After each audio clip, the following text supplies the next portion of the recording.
If you are an international harvester fanatic, you are in the right place, because today we're going to be talking about the 6-liter Powerstroke, the greatest diesel engine ever to be created.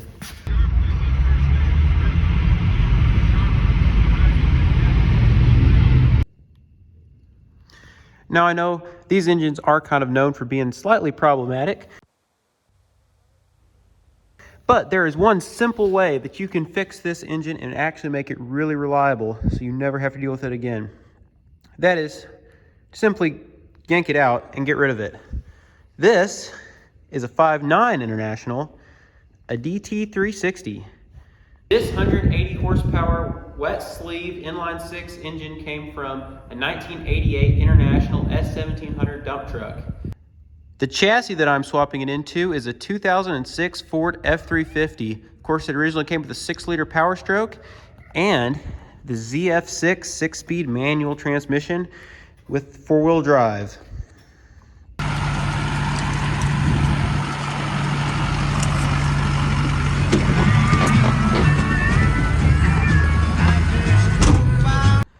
To mate this engine and transmission up, I got a custom adapter plate from Carson Stauffer Diesel. They actually make these plates for several different Ford transmissions, automatics and manuals. It comes with this custom flywheel with a twin disc clutch setup for 600 horsepower. We have 180, we should be fine.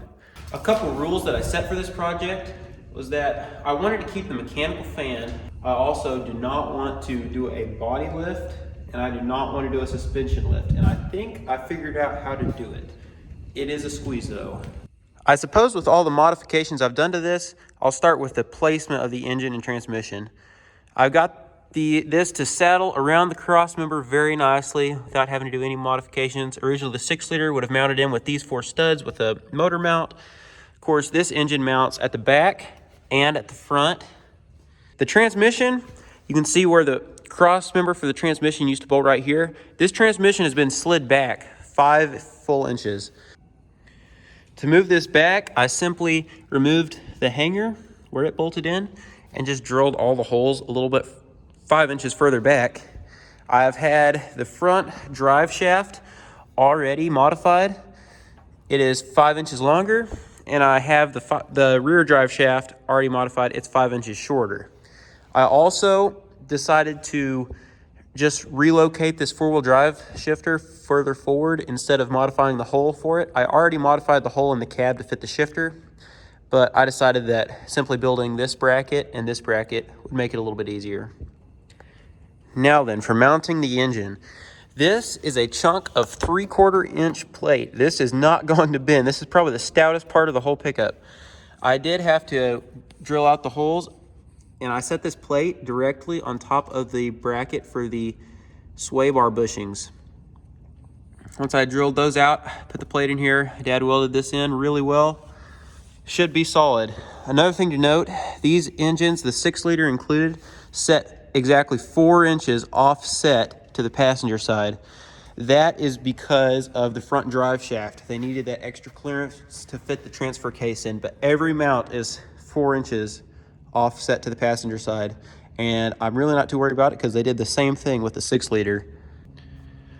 For the rear motor mounts, they give you these 2 through holes here and 2 threaded bolt holes on this side to mount the back of it. These mainly keep the motor from twisting. The front mainly supports it, I think.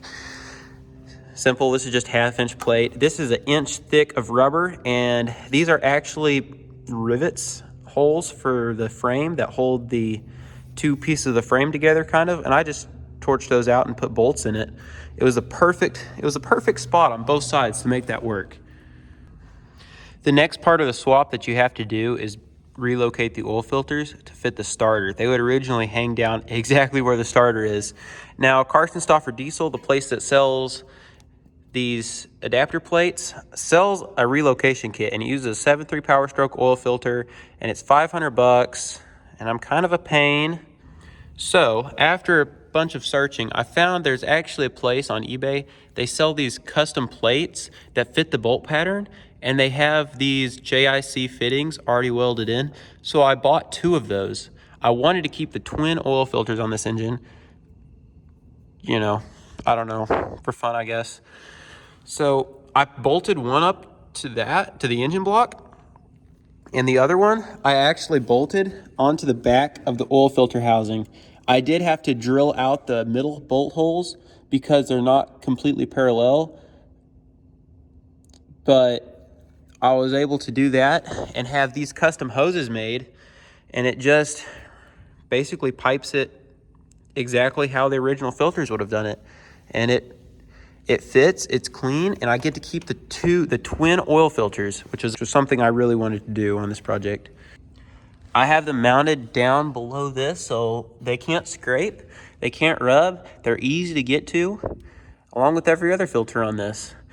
The coolant filter, it was the perfect spot. This is an oil cooler right here, and I have a new one of those. You want to replace these on these engines whenever you are doing something like this. Now for the fuel filter, originally it bolted right here. There it is.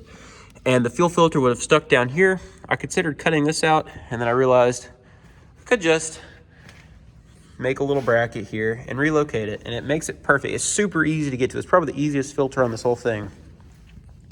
To run the fuel lines, originally it had a super short hose that went from this to this. So it comes from your fuel tank. All I did is I took the lines off and I hose clamped a rubber line on, and it flows to the fuel filter, from the fuel filter into this little lift pump with this fancy little primer, and from the lift pump into the injection pump. And then from there, it just returns, and the same thing. I just took the original line, hose clamped a rubber line to it, and straight to the old 6 liters primary fuel filter. So really, the fuel system was pretty simple to hook up. I will see how it works having twin lift pumps, but if it doesn't work, I'll just unbolt this and block this off and just have this line ran all the way to here, but we'll just have to see how it works. As long as we're on this side of the engine, I want to talk about the intake manifold. This looks like it could be off a DTA360, but it's not. The DTA360 one sticks out a little further. DTA, diesel turbo aftercooled. This is just a DT360. So originally this was actually the other way around, and it actually had a little pipe coming off of the turbo, and it came right up over the valve cover and was not even aftercooled. Well, I'll show you in a little bit, but I'm running a Cummins turbo, so it's going to be aftercooled. I'm going to run it right through the factory 6-liter intercooler, and I wanted it down here to be easier to hook up. Ideally, I just go buy a DTA 360 intake manifold, but I spent all my money on an adapter plate, so I think I can make this work. I think there's just enough room to slip a 45-degree boot on this. I did have to cut this metal line and run a soft hose for the, I don't know, I guess the fuel pump needs to know what the boost is doing. And that hooked all that up. The bolt pattern fits, and I was able to flip it pretty easily. I know a lot of people run Bosch P7100 pumps on these off a 12-valve Cummins when you're making a lot of power, and I'd like to do that eventually, but I'd like to make a lot of power eventually, but I don't really know why you need to do that. Surely there's somebody that can turn these pumps up a lot more. I don't know. I know for now I'll take back the screw out in the pump to give it a little bit more pep. But I need to do some more research on that and see if there's somebody that could turn this pump up a little bit. Speaking of turbos, this is the world's cutest turbocharger. Look at that cute little thing. I think it's tiny. Not that I wouldn't run this, but it stuck out way too far, and it was actually going to interfere with the air conditioner box on the 6-liter body. So I needed to come up with something else. I know a lot of people, when they do these swaps, they usually have a flip turbo with the turbo mounted up here, kind of. And I just didn't want to do that. I know, talking to some people, these common rails fit very good in a Ford chassis, like when they do the Cummins swaps. So I figured, why not? I've already heard that these Cummins manifolds are actually pretty close to fitting this engine, and they are. You do have to hog these bolt holes out quite a ways, but it can be done. And from everything I've seen, these ports should all have enough material to seal on the gasket, and it should work just fine, really. Again, this is off a common rail 5.9 Cummins, like in a 3rd-gen Dodge. This turbo is just a stock 3rd-gen turbo, it has been reclocked. Originally, this would have stuck out right here, way too far over. It would have contacted things, and I couldn't relocate it downwards because as it gets fatter, that would have contacted the oil cooler. So it actually fit pretty good reclocking this up here. To reclock these turbos, it's pretty simple. There's just a snap ring back here, and you take the snap ring out, this will come off, and there's a little dowel pin. You can grab on it with the vice grips and pull that right back out, and then you can put this back together, and it's reclocked. Now, when I reclocked it, I did have to abandon the wastegate, so we just welded the wastegate shut on the back of the turbo. So this should make infinity pounds of boost, which I'm sure this engine that was made for like 5 pounds of boost originally is just gonna love that. For the exhaust, this is the exhaust off of, again, a 3rd gen common rail Dodge. It clamped right on, and it actually fits really tight and clean. I may have to do a few more body modifications, but I've already done so much to make it fit the valve cover, it's fine. This is 3.5-inch pipe, and this pickup was straight piped, and this is 3.5-inch pipe too. So I'm just gonna finish cutting it right here, and I've got this flex pipe, and I'll just clamp it from there to there, and we'll have a complete straight pipe for this. The worst part about this turbo swap, aside from hogging all 12 of the bolt holes out, was feeding oil to it. So originally the DT turbo just had a simple metal line that came off the top of the oil filters right there. I ran it off the same place. I just got some custom adapters.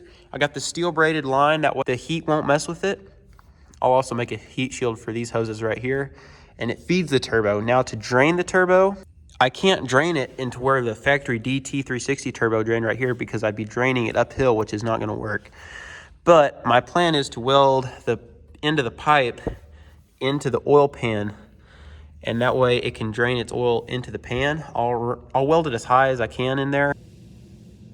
I mean, the only other option is really drilling a hole in the side of the engine block, which I'm sure I could do, but I'd rather not. He says I should have done a cat swap. Now then, I will get down to the most labor-intensive and frustrating part of this build, the serpentine belt system and the mechanical fan clutch. This entire system was all created out of my imagination in like 2 YouTube shorts, but it's completely different than any setup I've ever seen on one of these DT360s. Originally, this engine had V-belt pulleys, but I decided to convert it over to serpentine belt. To show you why the original fan would not work, this is the fan hub where the pulley would have gone, and it would have mounted the fan up about here, which is so tall. To make this fit, I would have had to chop a ginormous hole in the hood and move my radiator up 4, 5, or 6 inches. And there is a guy that has actually done that on one of these Super Duty swaps, and power to you. All right, keep the mechanical fan. That's great. I'm probably not going to do that though. I know I'm not going to do that. I wanted to do something more compact that I could keep the hood shut, keep it all kind of contained somewhat. So I started to do some thinking. Obviously, I can't mount just any old fan hub that is attached to a water pump. I can't just mount an entire water pump down there. I can't move the original water pump. That has to stay where it is. So I needed a fan hub for an engine that's not part of the water pump. Luckily for me, Cummins does that on all of their 5.9 Cummins, 6.7 Cummins, anything in a Dodge pickup really, they run the fan hub separate from the water pump. So this here is a fan hub off of a 2003 Dodge Cummins pickup. I needed something that could fit between the 2 pulleys. As you can tell, it's off center, but remember, this whole engine is 4 inches off center, so the fan is basically more centered than it would have been. Now, to make this fit, it was quite a challenge. I had to chop off a big old ear. Originally, these had a 4-bolt hub with a whole other tang for a tensioner guide pulley. I chopped that right off. It now has 3 bolts holding it on. To make it fit, this is a 1/2-inch plate. I cut it to go around all the features down in this kind of valley of the timing cover, and it fits in there really nicely. I wanted it to be really wide, that way it could resist any kind of flexing, because it has rather small bolts holding it on. I just took 3 of the bolts that hold the timing cover in, drilled it out, and it fit pretty good. Then I marked and drilled and tapped 3/8 by 16 holes, and I was able to bolt this Cummins fan hub up. Now, if you were to do this, I'd probably recommend using a material that's slightly thinner than a 1/2 inch, because to make the pulleys line up, I had to grind on the back side of this a lot, and also try to keep it level. That way my belt wasn't crooked. But it wasn't a bad thing necessarily, because now I've got more thread engagement. The threads are deeper. They've got a full 1/2 inch of threads holding this pulley on. With that, the modifications were still not done. I could have ran the 6-liter fan clutch, but I would have had to run some wires to the ECM and hope the ECM still had enough information to switch it on and off. So I chose to go with, this is a 7.3 OBS Powerstroke fan clutch. It still is designed to run counterclockwise. That's how the 7.3s were. And I knew I was going to have to make an adapter spacer anyways, so I just picked the fan clutch that I thought would be the most reliable, because it is completely mechanical. It's a thermostat operated fan clutch. Now then, I just took the fan clutch and the fan hub to the machine shop at the local Votech, where I go to the diesel mechanics class, and they made me this custom adapter. So it has, these threads are not the same. It has 5.9 Cummins common rail threads on this side and 7.3 OBS Powerstroke threads on this side. If you choose to have one of these made, I made it 3 inches long, but you could probably go a tad bit shorter with the fan on. I have about 3/4 inches of clearance right here, which is good, but you need all the clearance you can when it comes to fitting in the radiator. Now then, for the rest of the Serpentine belt system, this was more work than any other part of it combined. I spent so much time trying to get belt sheaves to line up and building custom brackets. It's pretty ridiculous, actually. So I've seen on some videos, guys are saying you can get a DT360E pulleys and they'll fit with minimal modifications. Well, I'm not sure what minimal modifications mean to you, but I'm not sure I'd really call this minimal modifications, but there were some things that were almost made to be what this. For starters, if you go on eBay and look up DT360E pulleys, the first thing that will pop up is this incredibly awesome wagon wheel looking pulley. I'll pop a picture up now. And it looks really, really cool, but it will not fit at all. It's not even close. The hub is the same, but it's way too big to fit. So I think that was actually off of an earlier model DT360. This is off of, for sure, an E or a late E with the EGR. I think that other one was pre-EGR. The same thing with this pulley. The first thing I bought was a 6-groove pulley that did not have nearly as much offset in it. And I ended up with the wrong pulleys and had to send them all back and get the correct pulleys.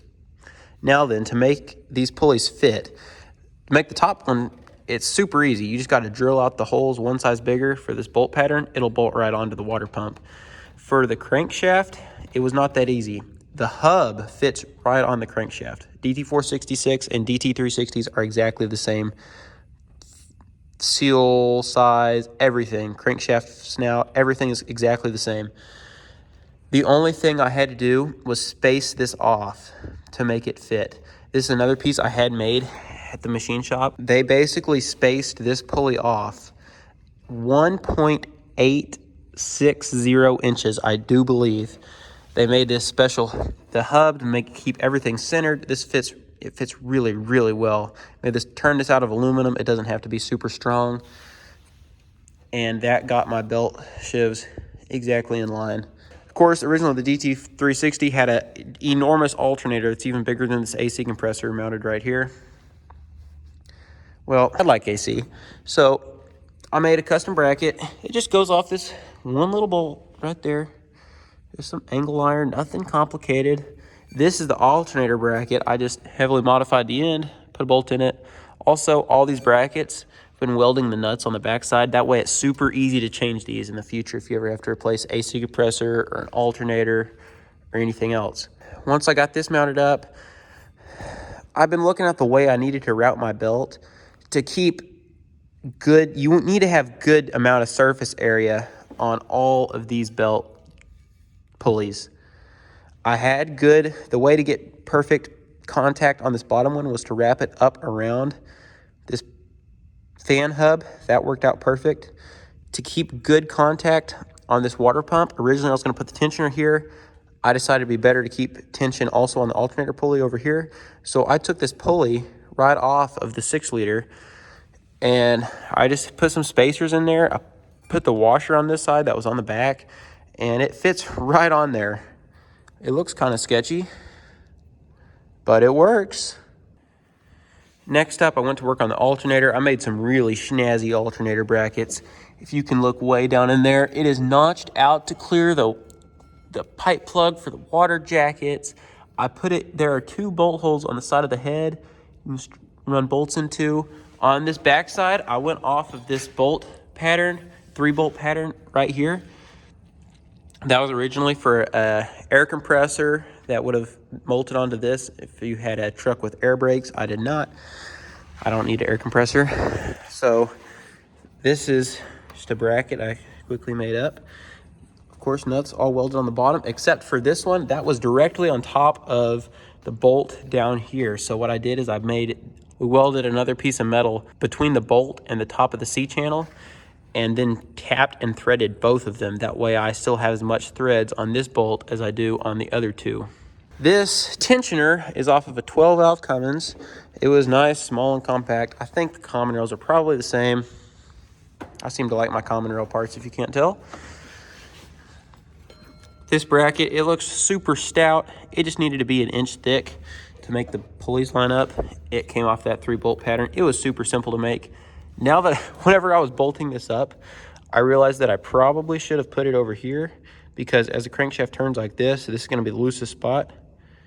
But I only noticed that after I made this really nice bracket, so we'll see how that works.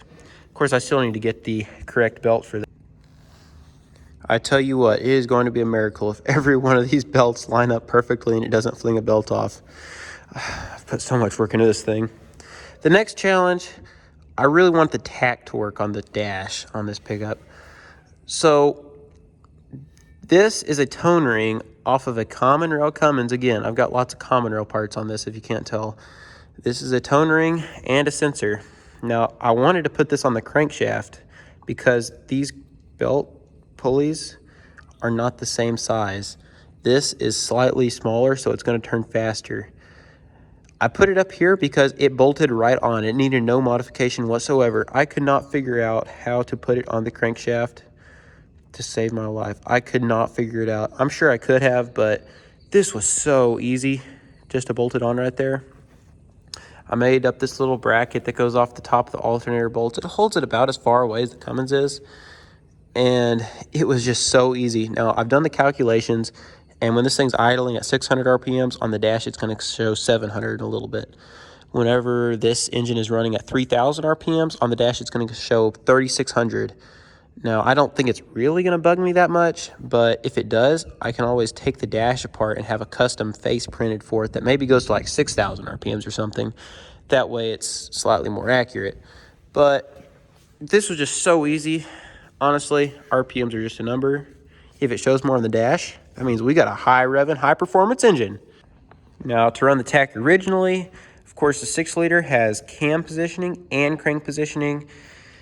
What I ended up doing, obviously, I got the Cummins parts on there. I'm going to run this tack helper kit for Cummins swaps. I bought this for a common rail Cummins. Obviously, we don't have a Cummins ECM, but it still should work just the same, I would think.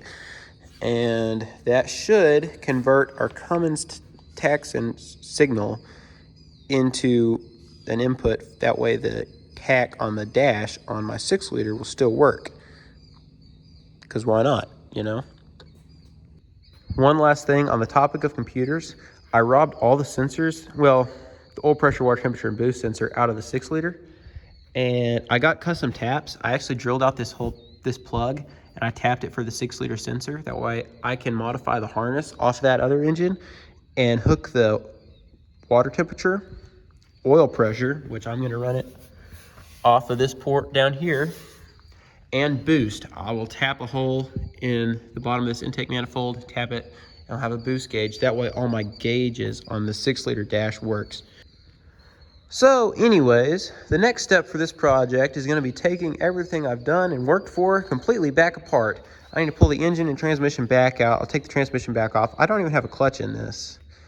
I just put the adapter plate on. I didn't even have the clutch when I put this together the first time. It has no rear main. It has no gasket between the engine and the bell housing, so I need to reseal all that, put a rear main in it. I gotta take the pan back off and weld in the drain for the turbo on the other side. And once I get that back on, I'm gonna clean this up and repaint it. Probably the original kind of baby blue, turquoise blue color that this originally was. And get all my bracketry and everything painted up.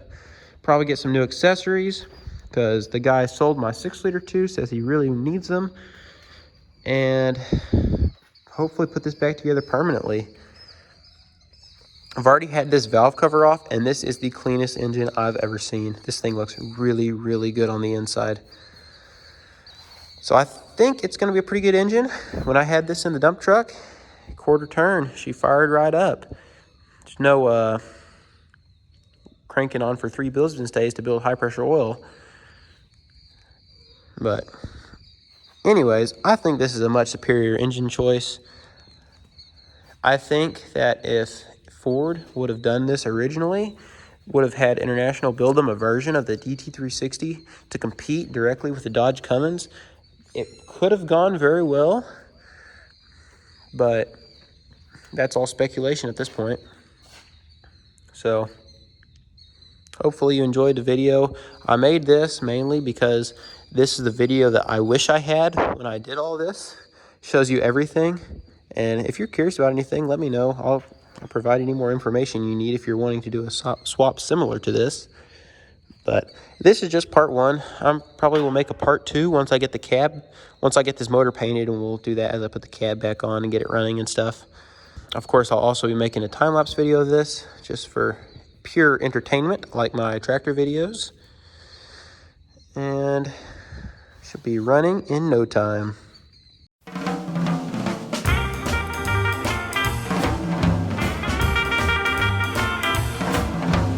Three days that I dread to see arrive. 3 days that I hate to be alive. 3 days filled with tears and sorrow. 1, 2, 3. Yesterday, today, and tomorrow. There are 3 days I know that I'll be blue. Yeah, 3 days that I'll always dream of you. And it does no good to hope these days will end, 'cause the same 3 days start over again. 3 days that I dread to see arrive. 3 days that I hate to be alive. 3 days filled with tears and sorrow. 1, 2, 3. Yesterday, today, and tomorrow.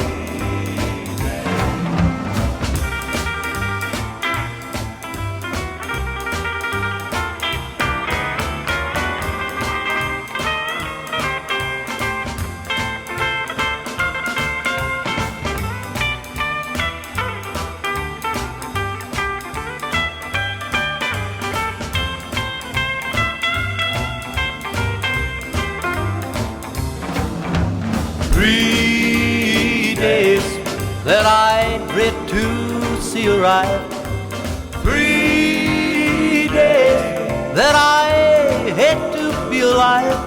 Oh, 3 days filled with tears and sorrow. 1, 2, 3. Yesterday, today, and tomorrow.